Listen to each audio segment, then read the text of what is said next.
जवाहरलाल नेहरू जी ने वंदे मातरम के 2 टुकड़े कर उसको 2 अंतरों तक सीमित करने का काम कांग्रेस पार्टी की 50वें साल में जो एक प्रकार से वंदे मातरम का महिमा मंडन करने की पद्धति थी,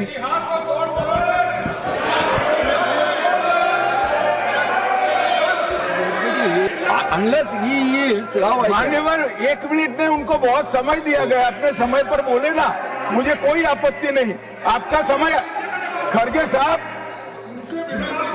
साहब आपका समय आएगा। Garge ji, सभापति you are going to get your time. Please wait. Garge ji, you are going to get your time. Please wait. Let him speak. मान्यवर 50वें पड़ाव पर वंदे मातरम को सीमित कर दिया गया, वहीं से तुष्टीकरण की शुरुआत हुई और वो तुष्टीकरण जाकर देश के विभाजन में मान्यवर मेरे जैसे कई लोगों का मानना है कांग्रेस पार्टी को पसंद आए ना आए, अगर वंदे मातरम के तुष्टीकरण की नीति के तहत 2 टुकड़े न करते तो देश का बंटवारा नहीं होता और देश पूरा होता। मान्यवर 50 साल के बाद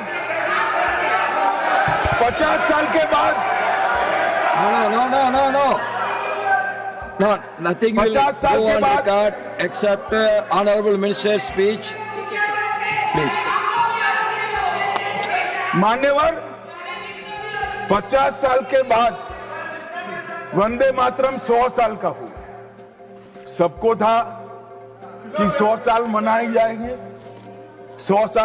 जाएंगे, मगर 100 साल हुआ तब वंदे मातरम का महिमा मंडन का सवाल ही नहीं था, क्योंकि वंदे मातरम बोलने वाले जो सारे लोग थे उनको इंदिरा जी ने जेल में बंद कर दिया। इस देश में आपातकाल लगाया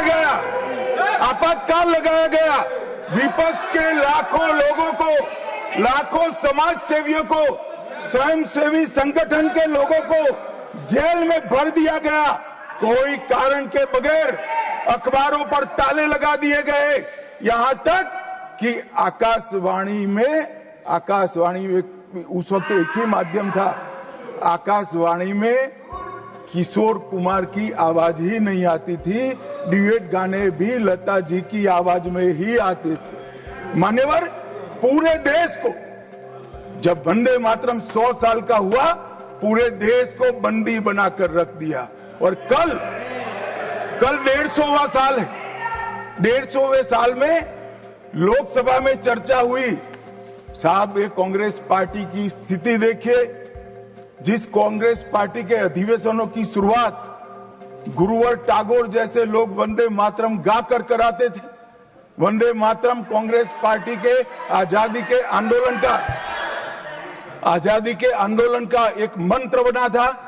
वो वंदे मातरम के महिमा मंडन करने के लिए जब लोकसभा में चर्चा हुई, गांधी परिवार के दोनों सदस्य नदारद थे, 2 में से एक भी। वंदे मातरम का विरोध आज भी जवाहरलाल नेहरू से लेकर आज के कांग्रेस के नेतृत्व तक कांग्रेस के खून के अंदर है।